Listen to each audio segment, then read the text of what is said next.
Welcome back to another episode of Raul's World of Synths. I am Raul. This time around, we're going to be looking at the Doepfer A102 Diode Low Pass Filter right here. We're going to be doing some basic filtering examples and just kind of hearing what this filter can do for us.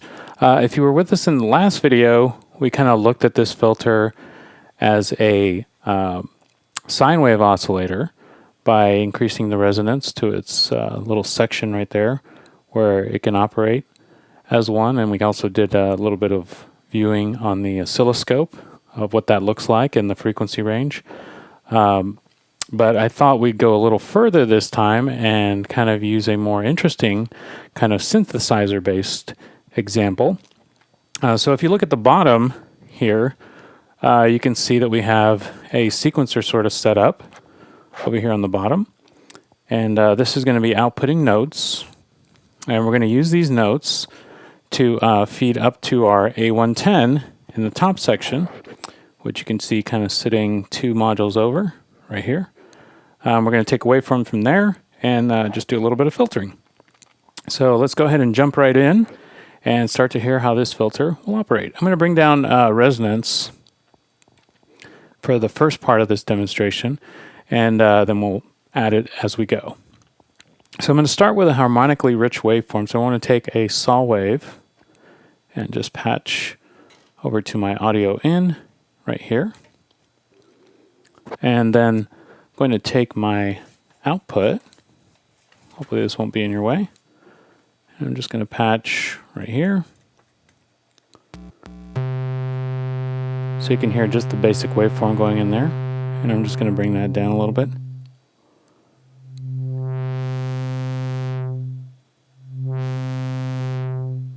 So you can hear kind of what it sounds like.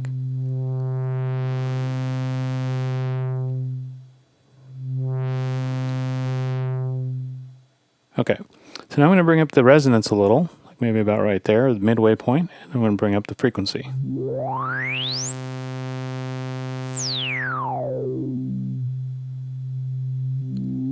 Bringing it back up.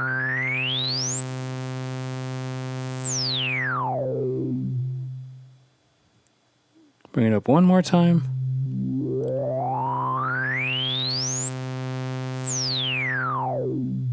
And let's just do a quick pass with resonance on full, and then we'll move into our sequencer example.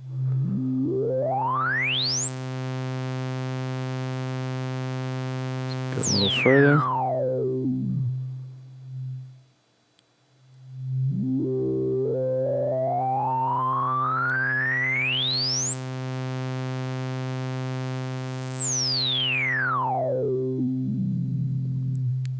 All right, now let me bring the resonance all the way down, bring the frequency down, and now let's go ahead and set up our notes.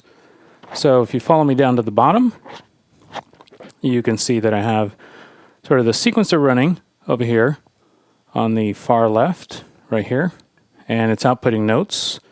These 2 yellow outputs right here, they're going into the switch, and then those notes are going over to the A156 quantizer right here, which you should be able to see a little bit better on this other camera right here, kind of in the middle.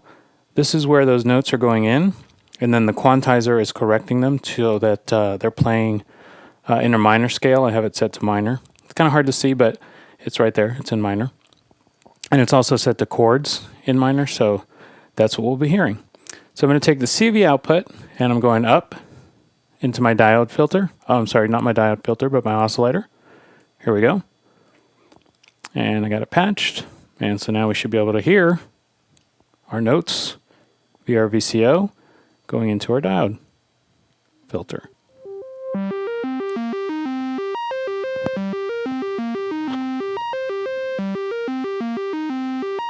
And at this point I can adjust my level a little bit if I feel like it's distorting a little bit. But I kind of like where it is right there. Okay, now let's just do a few basic filter sweeps. So I'm going to bring it up. So at the top, the cutoff is all the way open, or the filter is all the way open. I'm going to slowly bring it down.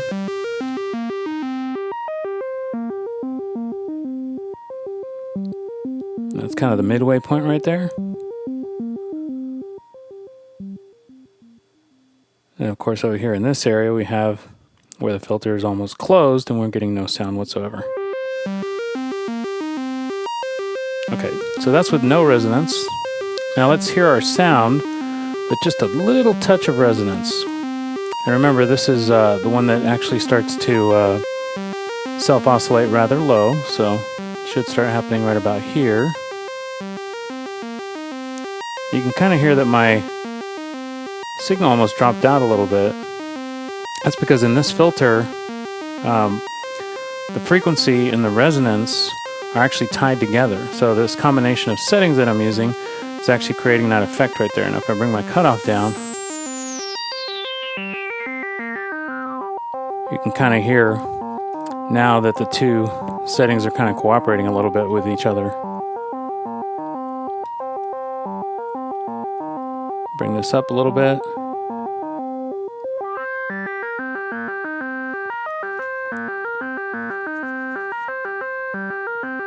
And there we do have that one constant pitch, which may or may not be something pleasing to the ear, but you can kind of play around with that a little bit. Increase it a little bit, increase your frequency, or decrease it until you get something that you like. Kind of muffled, kind of intense, kind of growly sound is kind of very interesting with this filter. Reminds me of the Wasp filter a little bit.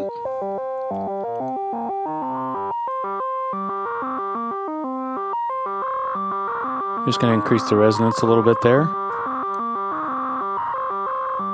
And there you can hear quite a bit of distortion coming out. But kind of pleasing distortion, which is why it kind of reminded me a little bit of the Wasp filter, although they are quite different.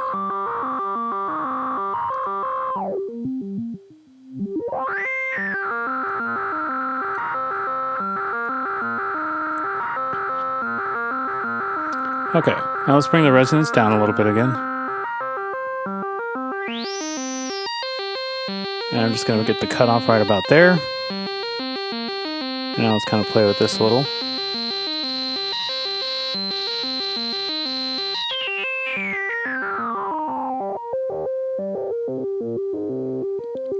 I did find some really interesting settings with a really high resonance setting and then a semi-low frequency cutoff setting. Yeah, kind of about right there. You get this kind of really growly.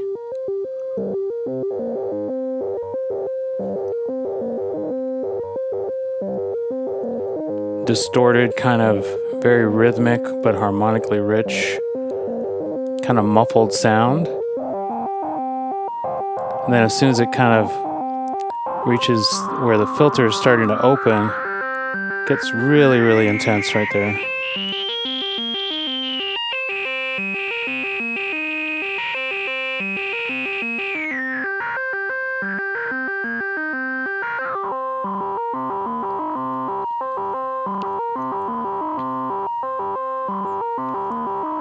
Okay, so that's a basic example. Now I'm going to unpatch our sound source, bring down our resonance a little bit.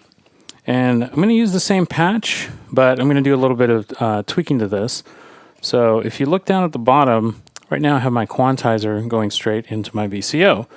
But we talked, I think in the first video, about basics where because the diode filter CV input number 1 can also be fed 1 volt per octave pitches, you can also do some kind of filter pitch tracking as well. So I'm going to take these same pitches from my quantizer right here. I'm going to feed them to my multiples right here. And basically I'm multiplying this signal. So I'm going to take it to both places. I'm going to go to my VCO and I'm going to go to my filter. And we'll listen to that for a little bit. So I'm going to go up to my VCO, CV input number 1. There we go. And now, let's see if I can switch. Yeah, I probably want to switch cables. Take this cable, replace it with this one. So my CV out. It's going to my first multiple. This is going up into my VCO. And then the second copy of that signal. I'm going to take up into the cutoff of my diode filter. There we go. And then now I just have to patch my waveform back into my diode filter. So here we go.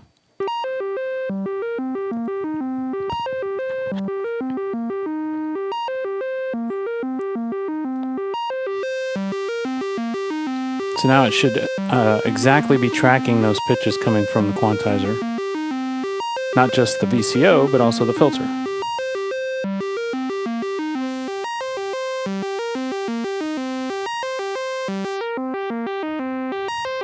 It's slightly different.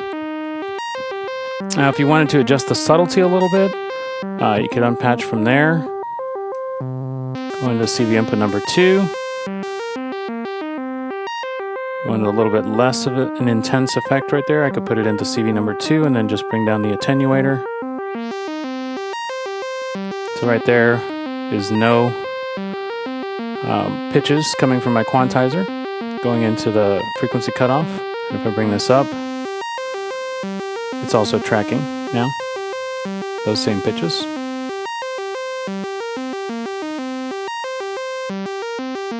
I like kind of somewhere in the middle. But I particularly like these kind of resonance settings kind of in the middle, where the signal starts to sort of break up and get very distorted and wild and crazy.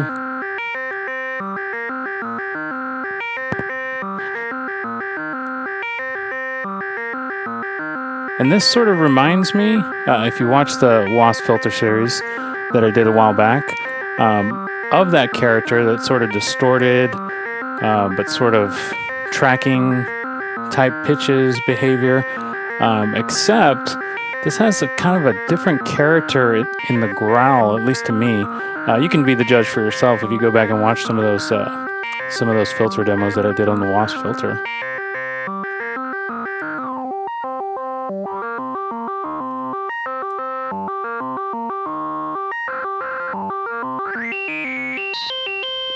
But lots of different possibilities with this. And I would dare to say quite a unique filter, given the other types of filters that we've looked at, such as the A121, the Wasp filter, the A106, Extreme filter, and a few of the others. For this demonstration, that's going to go ahead and wrap it up. I just kind of wanted to do a basic filtering example this time around. So hopefully you found this useful. In the next video for this module, what I'm planning on doing is doing a little bit more with modulation in the next one. And so hopefully you'll join us for that. Again, thank you very much for watching. If some of this stuff is new to you, which in some cases it is, I do invite you to kind of journey back into some of my videos. Check out maybe the ones on the A155, A156, the quantizer, to get kind of an idea of how notes are created on this module or this series of modules here, as well as how the quantizer comes into play with those. The A110 as well. If you'd like to hear more from the A110, I do invite you to watch that video series as well. That's actually one of the most popular ones out there. And then next time, as I said, we'll be doing some more modulation, like maybe feeding an LFO in here and hearing how that's going to affect it, or maybe combine a few modulation sources too. Kind of leave it open-ended a little bit, maybe keep it a little bit more exciting. At any rate, I want to thank you for watching and keep on patching out there.